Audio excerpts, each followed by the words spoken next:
The Football Postcast in association with Paddy Power. Their new iPhone app is easier than the verdict at a Blatter hearing, so download it now. A very warm welcome along to the Racing Post Football Postcast. I'm Bruce Millington and I'm delighted to be joined in the studio by Mark Langdon and Ian Wilkerson from the Racing Post Sports Desk. And we've also got on the line Adrian Croak, one of the top compilers at Paddy Power.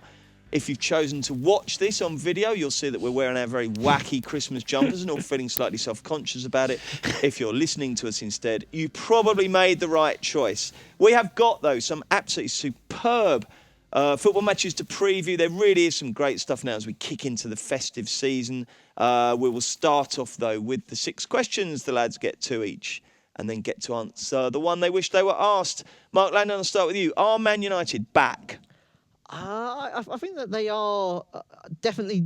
Jose Mourinho would like the season to start now, and I think that they would definitely be sort of genuine title contenders. What price would you be if they started it now? Knowing what we do about Chelsea, probably about 5-1, maybe. I mean, they were about 3s, I think, at the start. I just think that defensively they seem to have found some solutions. Phil Jones has definitely come in and done quite well there at the back. In midfield, he's now settled on a combination that seems to be working a lot better. And Pogba's definitely playing to the kind of standard that we expected of him, earlier on. Mkhitaryan's injured, but I thought we showed before that. So, yeah, I mean, I think they are back. Whether they can actually get into the top 4, it's going to be tough because they've given themselves so much to do. But I suppose the cup competitions offer them realistic chance of silverware, that they are Europa League favourites, so that could be the way to go. OK, Wilco, what have we got for you? Oh, yeah, are Chelsea home and hosed? They're looking very good, but then I don't think it's going to be that sort of season. I think we all thought City were home and hosed at the beginning of their campaign, I think we'll have a month where they won't get their results, and others will catch up. They're winning a lot by just the 1 goal, aren't they? Oh, well, lots of people would suggest that is the sign of success and a good team, that they can scrap out games and everything. But perhaps people will take a lot of heart from the way that West Brom played against them the other week and shut them down, made life difficult for them. How bad's Hazard's injury? He's a massive key player for them on the creative side. I still think that, I backed them at the start of the season and I'm quite happy. I wouldn't want anybody else, but I wouldn't say that they're home and host just yet. OK, right. Now, Adrian, a question for you. How good were Wednesday night's results for the punters? Every one of the favourites won. You must have done your absolute conkers, didn't you? It even dragged into the championship. The championship results were even good for the punters. So it was, given Sunday wasn't exactly a bad day for them either. Liverpool kind of saved their brains on Sunday. But, you can say arses. Arses is a permissible term on these broadcasts. Fair enough. Arses. They saved us on Sunday, Liverpool did, even though, I mean, the price, they were, I think they were still 2-1 with like 3 minutes to go in that game. And they were 2-all. It was madness. And they weren't getting anywhere, were they? They were pushing at a very, very tightly locked door there, weren't they? Yeah, they just didn't seem to be able to break that down. But, last night, not good. Have you had your bonuses through yet? Have you had your Christmas bonuses? Unfortunately, they don't come till January. So last night's results affect that, do they? Yeah, and as far back as I can remember, Boxing Day is always just such a good day for the punters that our bonuses in January are kind of going to be up in the air if December keeps on going like it's been going. That's quite enough crying. I think you're still miles ahead this year. Mark, sorry to have to ask you such a mainstream question, but should we have a winter break? Oh, yes, yeah, we definitely should. I don't think it should be as long as sort of some of the countries.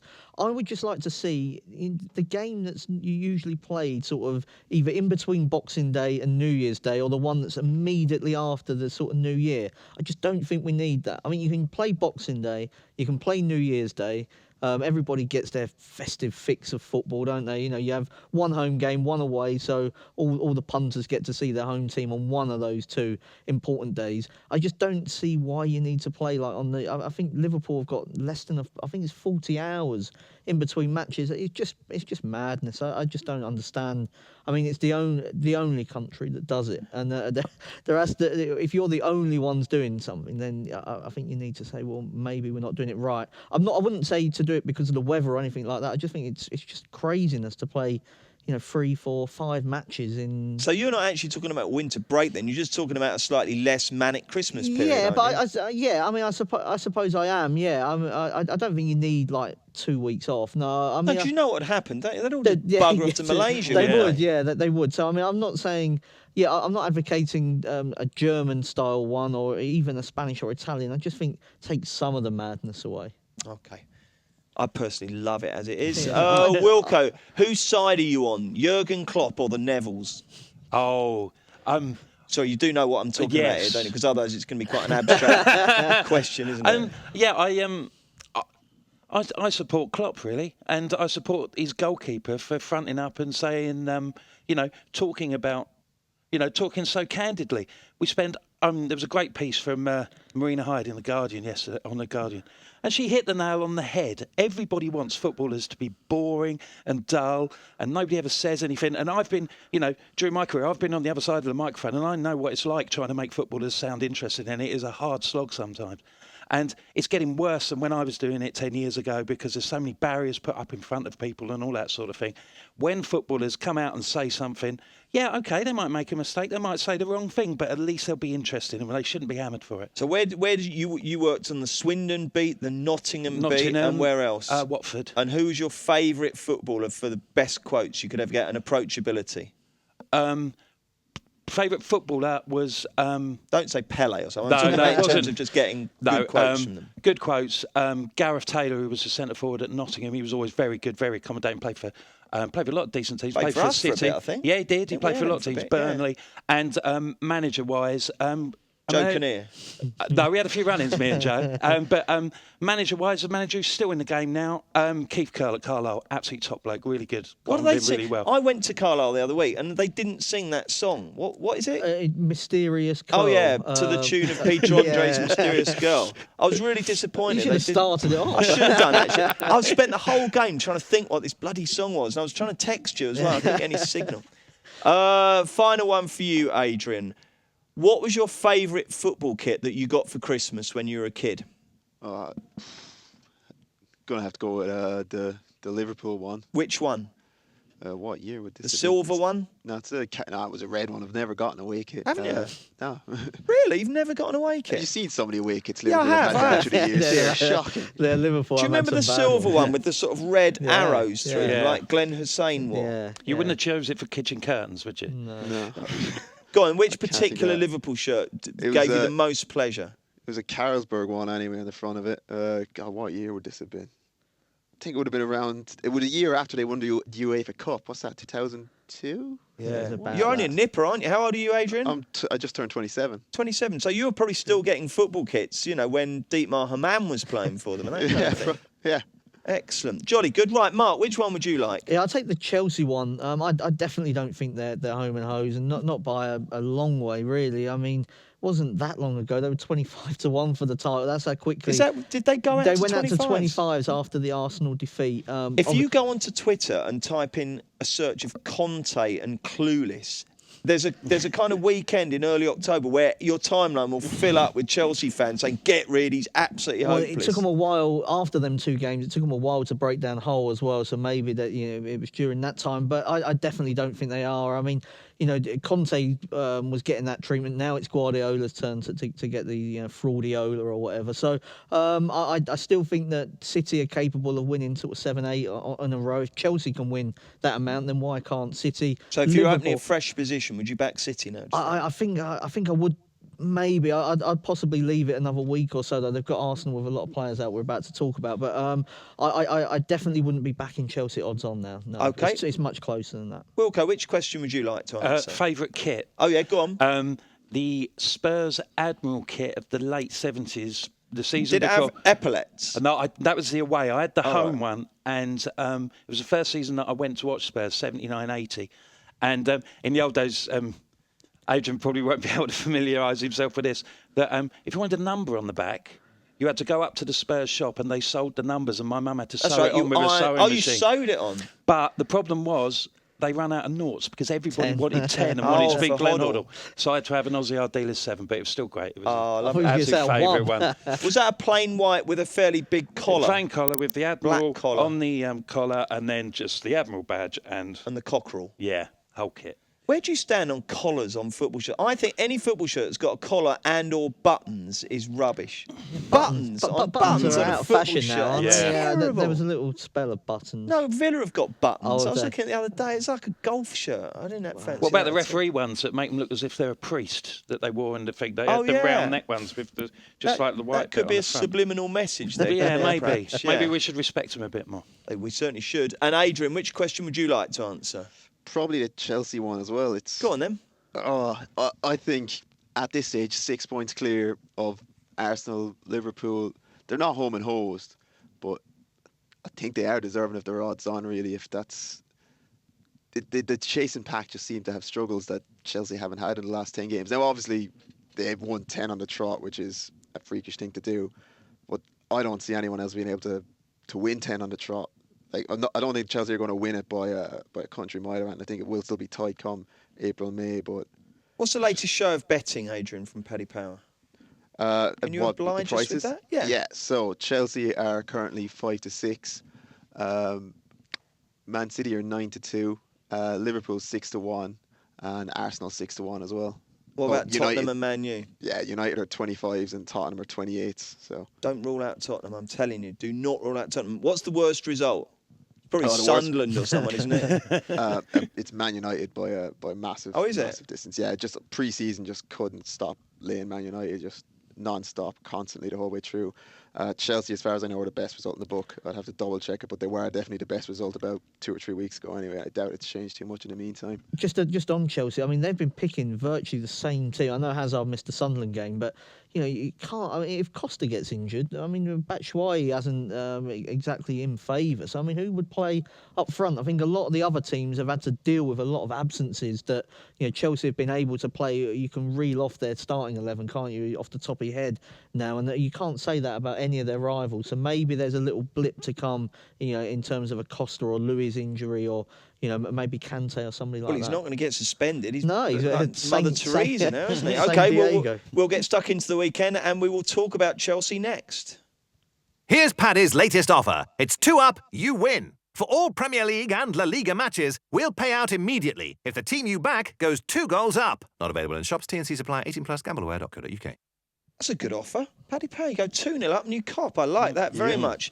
12:30 on Saturday. There's every chance that Chelsea go 2-0 up against us. It's Palace at home to Chelsea. It's the first of 5 mouth-watering televised fixtures, and Adrian Cook. How bleak is it looking for Palace from a betting perspective? What's the prices? So Palace currently 11-2. The draw is 31-10, and with Chelsea at 8-15 to win. We'll stick with you, Adrian, for your expert verdict on the game. Yeah, I think Chelsea might be a tiny bit short for this one. Granted, I saw just highlights of the Palace United game last night, and United were all over him. So probably I wouldn't be taking a bet on anyone in this game, really.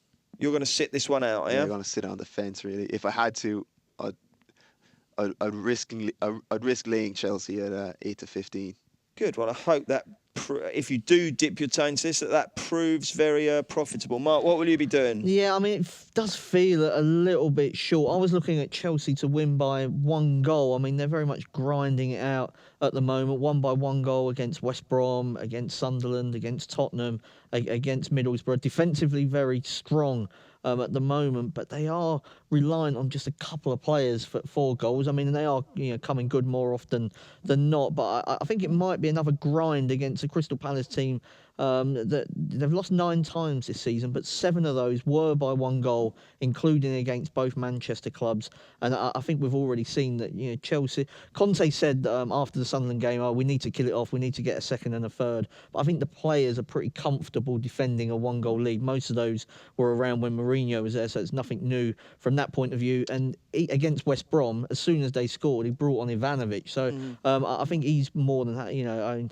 I'm not going down the stereotype Italian way, but he is comfortable winning 1-0 if he has to. So I think Chelsea to win by 1 goal may be the best way if you're looking to support Chelsea in this one. Okay. I've got an interesting stat before we get Wilco's verdict. Rod Studd, our rugby league commentator, who will be very busy at Ali Pali calling the darts action over the next fortnight. His speciality, I know some people have a speciality in betting, don't they? Sean O'Sullivan, your colleague Adrian, is a big first scorer man, isn't he?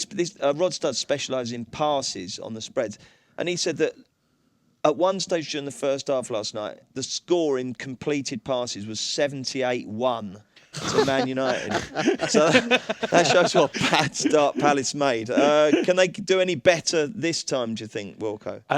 Well, 1 win in 10 games is not good, and they have conceded at least twice in 7 of their last 8 games, so that doesn't bode particularly well.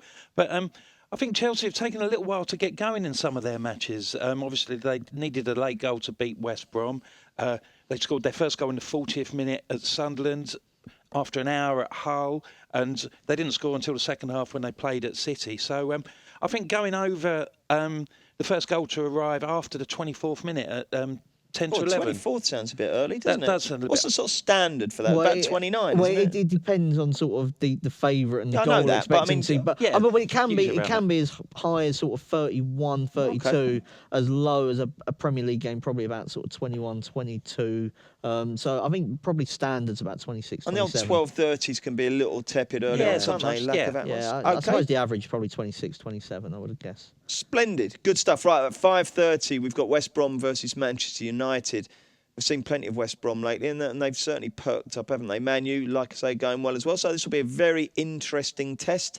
And Adrian Croak, how do Paddy Power see it? So West Brom are 4-1 at home. The draw is 3-1, and United are 4-6 to win it. Okay, I would back the draw at 3-1. Who would you back, Adrian Croak? Yeah, the draw here. Like, West Brom were really unfortunate against Chelsea. I think they're going to be able to frustrate United pretty well here. Definitely, I'm not taking United at 4-6 anyway. Jolly good, Mark. Yeah, I mean, United have come in a little bit. I initially thought they were okay. That 4-6 has shortened up. Maybe the draw, half-time, United, full-time. I mean, I think we saw against Chelsea, Tony Pulis, not the most adventurous of gaffers, and, he's just playing to the team's strength. So I think that they will, even though they're at home, they won't mind treating this as an away game type fixture.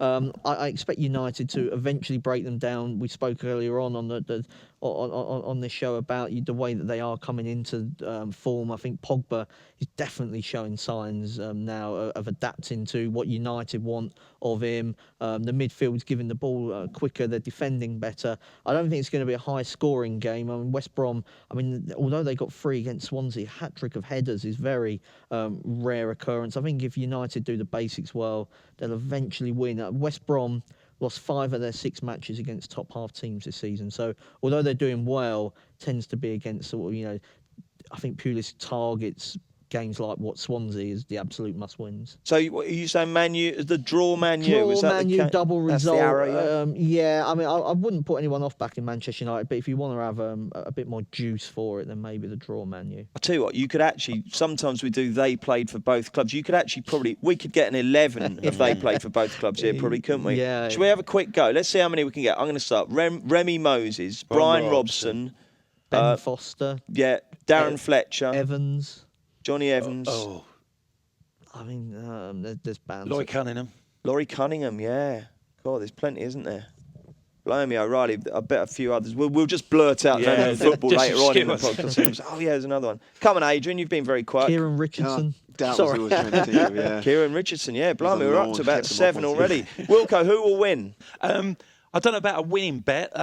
West Brom have done very well, and I still think that I know the quality of the opposition has not been particularly good in their recent home matches, but 10 goals in 3 home games is pretty good. That should give them a little bit more impetus to push on a bit. It won't. They won't push on. It's obviously been a big week for United. Unbeaten in 7, but only one of those games, the Spurs game, did both teams not score. So I'll have a little poke on both teams to score 5-6. OK, Wilco, let's get Saturday's best bets.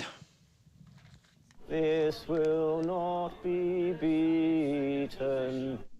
Mark, you go first. Yeah, I'm going to go in the Premier League. Leicester draw no bet at Stoke. I mean, Leicester have got horrendous away record. Kevin Pullein wrote about this the other week, though, that it's just a freak, these kind of things. Eventually, they'll start picking up points away from home, and I think they've got a good chance to do that at Stoke. They've had an extra day's rest after playing Tuesday. Stoke had to play 65 minutes with 10 men against Southampton. Did well to get the 0-0 in that game. Arnautovic is suspended after the red card, one of their main creative forces. I think this is a good opportunity. I think the prices are probably about right if this game was sort of all being equal, but I just think there's enough there to tip the balance in Leicester's favour, and I'm surprised they've not shortened up. Leicester draw no bet for Mark. Who for you, Wilco? I'm going under 2.5 goals in West Ham Hull. I went to West Ham on Wednesday, and they really struggled to create chances against Burnley, who weren't very adventurous, and I would imagine that Hull are going to be playing in a very similar vein. West Ham have only scored more than one goal in one home game, and that was when they lost 4-2 to Watford. Okay. And Hull have scored 3 away goals since they won at Swansea the week before, the week after the start of the season. So, unders are evens. Great. And Adrian, who are you going to go for? I'm going for Watford away to Sunderland. 15-8 at the minute. I just like Watford away to Sunderland struggling. They look poor. They didn't look bad last night, but every other time I've seen them this season, quite poor. Watford were very good against Everton last week, and neither team likes to draw, so I'd expect both to kind of go for a win or not go for a draw. Anyway, Sunderland can't afford any at this stage against teams like Watford, and I think they can catch them. Okay, I'm going to go for... I can't bring myself to say it. You'll have to read it out. Brighton and Hove Albion. Yeah, Brighton at Birmingham. What the hell is going? What are they doing at Birmingham? I've looked so hard for an alternative, and I just can't see one. It's you can funny. Focus on Birmingham's negatives here. Well, this is the thing, isn't it? I mean, I know that there has been a little trend lately when everyone decries the sacking of a manager, it actually can quite often turn out to be quite a good move, can't it? Yeah, I remember Nigel Adkins in Southampton. Yeah, who's this Pochettino bloke? Yeah, exactly. And the Watford, there was a couple there, but really getting rid of Rowett is absolutely preposterous. I'd have Rowett at Palace in a heartbeat. I promise you. Rowett is sort of as better, sort of superior to Zola as what Zola was to Rowett as a player. Yeah, I do know exactly. I think it's a great way of saying it. I think it's absolute madness. I think Rowett is a proper football manager, and like I say, I hope that Steve Parish will not be snobby and not look for a trophy manager and just say, do you know what, this guy's got his head firmly screwed on. Let's have him. So I'm going to go with Brighton reluctant. Let's call it a lay of Birmingham. Right, let's get back to Sunday in just a mo. Here's Paddy's latest offer. It's 2 up, you win. For all Premier League and La Liga matches, we'll pay out immediately if the team you back goes 2 goals up. Not available in shops. T&C supply. 18+. Gambleware.co.uk. Hi there, welcome back to the Racing Post Postcast. It's Bruce Millington, Mark Langdon, Ian Wilkerson, and from Paddy Power, Adrian Croak. And we are looking ahead to 2 great live Sunday matches at 1:30. It's Bournemouth versus Southampton. It's funny with Bournemouth, isn't it? The one thing you've always got to describe them as a South Coast club. So they'll be making such a thing about this being a South Coast derby. Well, they love a derby, don't they? Who cares? Anyway, it is a very intriguing game. I'm sure the betting is close. And for more detail on that, Adrian Croak, how do Paddy Power bet? So Bournemouth 17-10 at the moment. The draw is 12-5, and Southampton 8-5. Wow, that is close. Can you split them, Mark? I would want the draw on side, so I'm going to go Bournemouth draw no bet. I think Southampton without Charlie Austin that's a huge blow. I mean, we talked about earlier about Costa if he missed out for Chelsea. I mean, Southampton without Austin have got so little up front. We saw that against Stoke on Wednesday. Played 65 minutes with 10 men, couldn't score. They're very good defensively. Against Middlesbrough the week before, they needed an absolute stunning goal from Buffal to, but you can't rely on people putting the ball in net from 20, 25 yards all the time. Just got very little up front. Bournemouth at home, already beaten Liverpool. They've drawn with Tottenham, beat Leicester. And I think that, I'd make them favourites at home to Southampton, yeah. I can't argue with that. Wilco, can you? No, I'm picking the Cherries as well. One home defeat since the opening day, and Southampton on the road. They've won 1 of their last 9 away games, and that was against Arsenal reserves in the League Cup. As Mark's already talked about, the Charlie Austin factor's massive in that, and I think Bournemouth will beat them. Are you gutted the way we completely aired your picking the cherries joke? No, it's fine. Okay. I'll just leave it out there. Adrian, did you like Wilco's joke? I didn't really pick up on it. But All the best puns you don't know. Who do you think will win, Adrian? Yeah, Bournemouth as well. I mean, they went off 6-5 the other night at home to Leicester, which it kind of shows Bournemouth are actually rated a top quality outfit this year. I think they had something like 65% possession, or it was something crazy, and that was with holding a lead for a long time. Yeah, I'd fancy them at 17-10 anyway. Southampton had a bit of a slump in December last year. I know they beat Arsenal, but beyond that, they had some really poor results, didn't hectic they? time for them, isn't it? Because they've reached the League Cup semis. They were in the Europa League. He's been having to rotate the team around. Midweek Premier League game as well. I expect him to have to do that. I mean, they're going along quite, nicely themselves. It was just, I think Bournemouth could be a top 10 team, and if they are, I think they probably should just about be favourites. What would happen to Southampton if Virgil van Dijk was sold? He's a good player. Yeah, he's good. He could go, couldn't he? I don't think he'll go in. I just think that they're such a well-run club that that there's no value in them selling him in January. All their best players have always left in the summer when they can bring somebody in to replace them. Righto, 4 o'clock, the big one. Man City, Arsenal. And this is really going to tell us a lot about these two teams and whether they are credible challengers or are going to fall away. And how short are Man City as favourites, Adrian? 6-5, not that short. Oh, that's tempting you, is it? What price is the draw and what price are Arsenal before we get your reasons why City will win? 5-2 in the draw and then 11-5 for Arsenal to win it. I think that 6-5 is mainly the Aguero missing factor, really. I couldn't see him being that price with him in there. They went off something similar to Chelsea. I think it was 23-20. So, Chelsea definitely a better team than Arsenal at the moment. So, are you lumping on here, Adrian? Are you going to line up a proper punt here? Yeah, I think I'm lining up a punt on City here. Oh, yeah.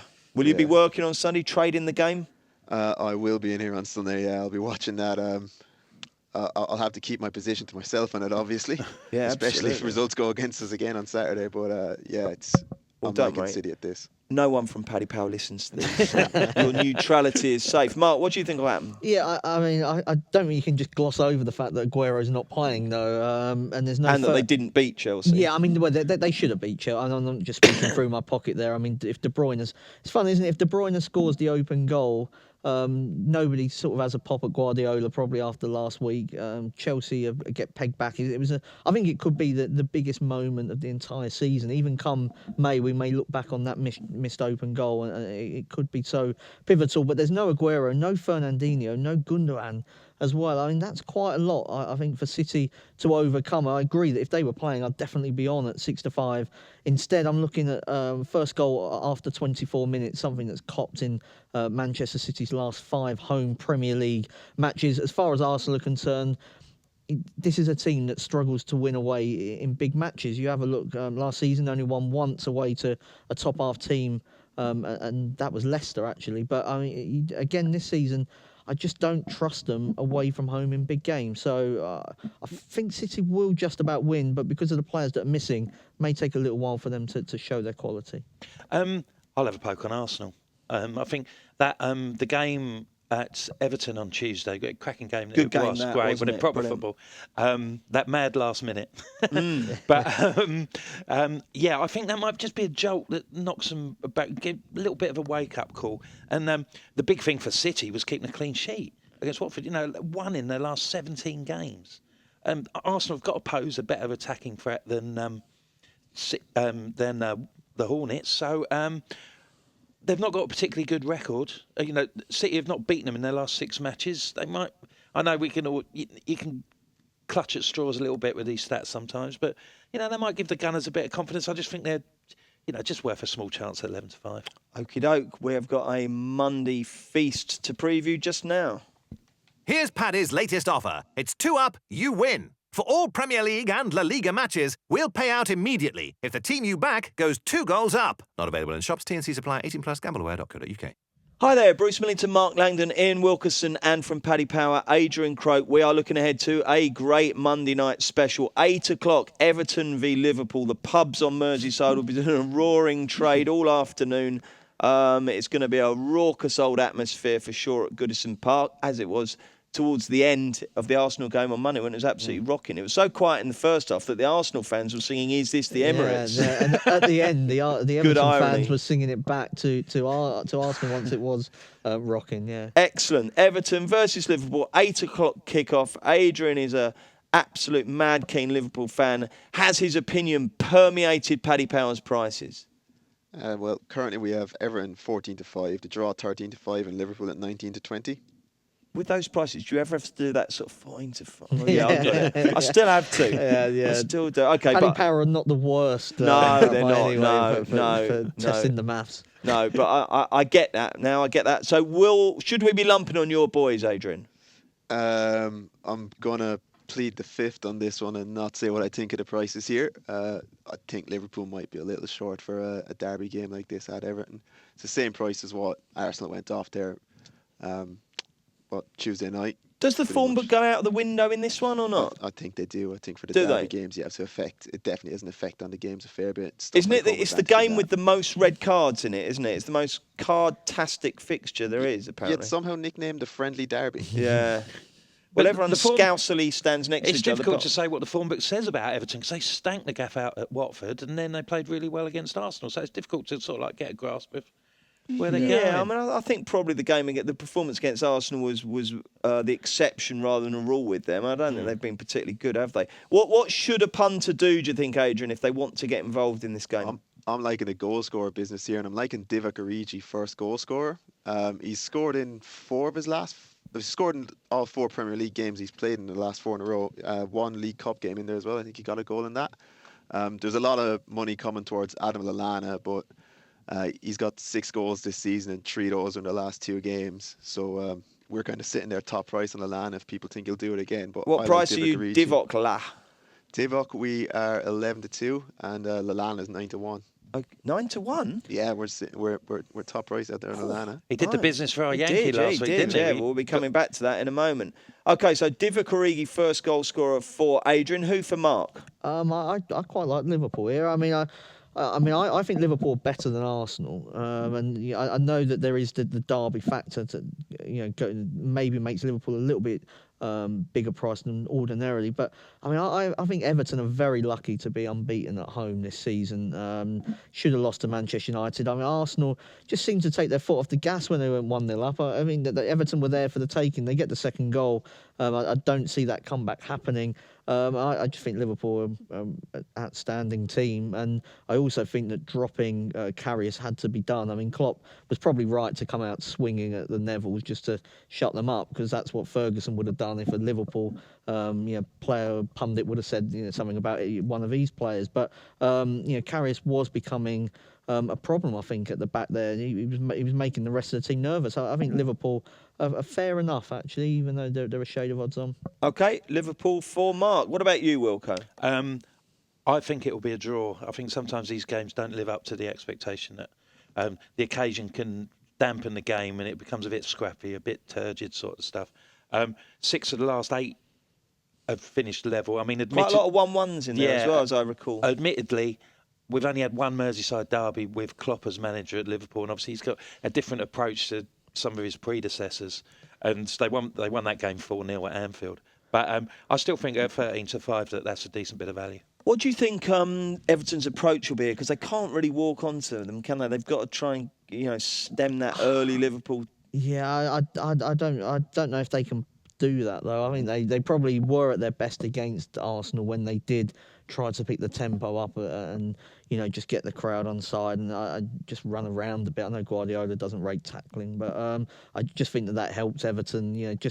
Because I don't think they're good enough to sort of that red card for Jagielka might come in handy. Yeah. I mean, it's not a blow. I didn't mention it. They're not necessarily a blow. Although Funes Mori coming in, I mean, if anybody's going to lose their head, it'll probably be him. I just think Liverpool have got, even without Coutinho, just too much in that final third for Everton's defence. Fair enough. Right, we were 3 out of 4 last week with our first scorer, Yankee. Only Iheanacho let us down. So we're going to have another crack. We'll put Origi in there because you've already mentioned him, Adrian.